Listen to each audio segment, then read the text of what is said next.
Can you sustain that kind of level of sales growth once people get back to work and start eating out? Yeah, we believe that we can, Alex. We have been working really hard over the last 8 months to turn this company around, and we've built an infrastructure that we think is built to last, and it's grounded in innovation. And, we've got a great pipeline of products that we are looking forward to bringing to the world over the next 6 to 12 months. Our first launch of our innovation pipeline was in February with Papadillas, and we've seen amazing results that have exceeded our expectations. And we believe that with those types of ideas, we'll be able to thrive in this environment where we are working really hard to take care of our communities in their time of need while they shelter in place, or when we get back to normal. Mm-hmm.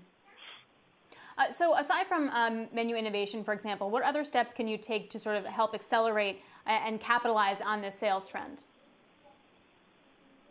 Well, we believe that there's a lot of consumer behavior being impacted right now. We believe that there's going to be a tail on this, and that consumers are going to continue to feel more comfortable ordering from home and having food delivered safely to their homes. And our business model set up for that. We've recently launched a new platform in no-contact delivery, which is really a seamless execution of our delivery process that takes place all the way from our e-commerce platform, which accounts for 70% of our business, all the way until the delivery driver shows up at our customer's home. So we've worked really hard on that, and our customer service scores are through the roof. So our customer service scores are up about 1,000 basis points over the last 6 weeks as we've implemented the no-contact delivery platform, and we think that that's going to be something that customers are going to look for a long time.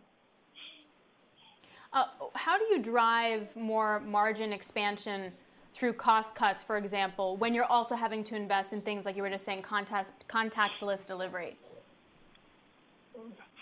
We have a lot of productivity initiatives in place that we're still working on, that were in place before the pandemic hit.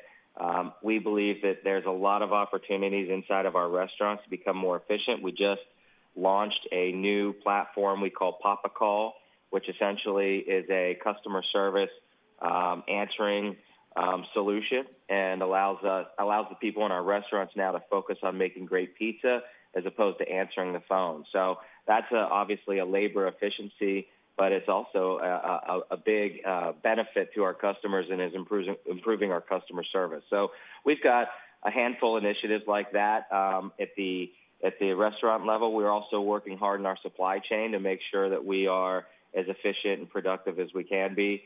We've been working with our suppliers throughout the pandemic to make sure that our supply chain is set up for strong business continuity regardless of how the situation changes. And that's an outcome of a lot of the work that we did before the pandemic to make sure that we had redundancies in place and are operating efficiently.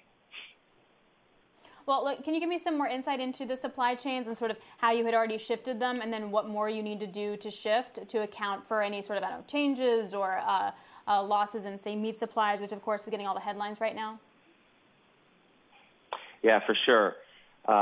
We have, we are a vertically integrated company. A lot of folks don't know that we, produce pretty much everything that goes into our restaurants through our supply chain. So we do procure, obviously, raw material ingredients, but we make our dough fresh every day in our 13 quality control centers across the country. And so we have very close relationships with our suppliers. And, we saw the pandemic coming because we operate in 50 countries across the globe, and we saw it hit Asia, and then we saw it spread across Europe. And so we took a lot of insight and learning from how it affected those countries, and we got out in front of it, and we started working with our suppliers to procure inventories, excess inventories. We actually doubled the level of our core ingredients so that we would be able to withstand, persevere through challenging times if those ingredients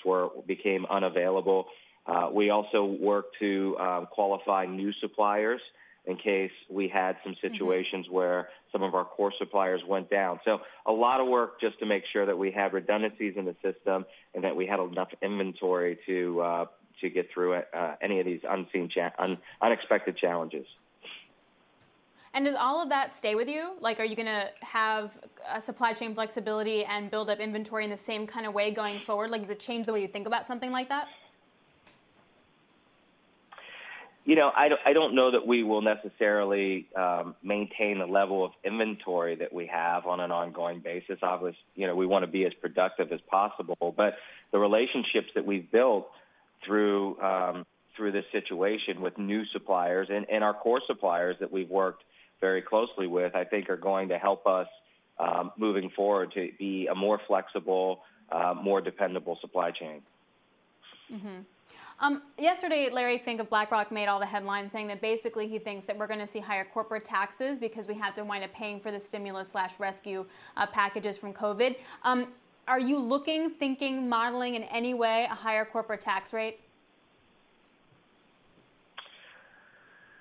You know, we are actually quite focused on right now making sure that we're able to take care of the communities in need and focused on that.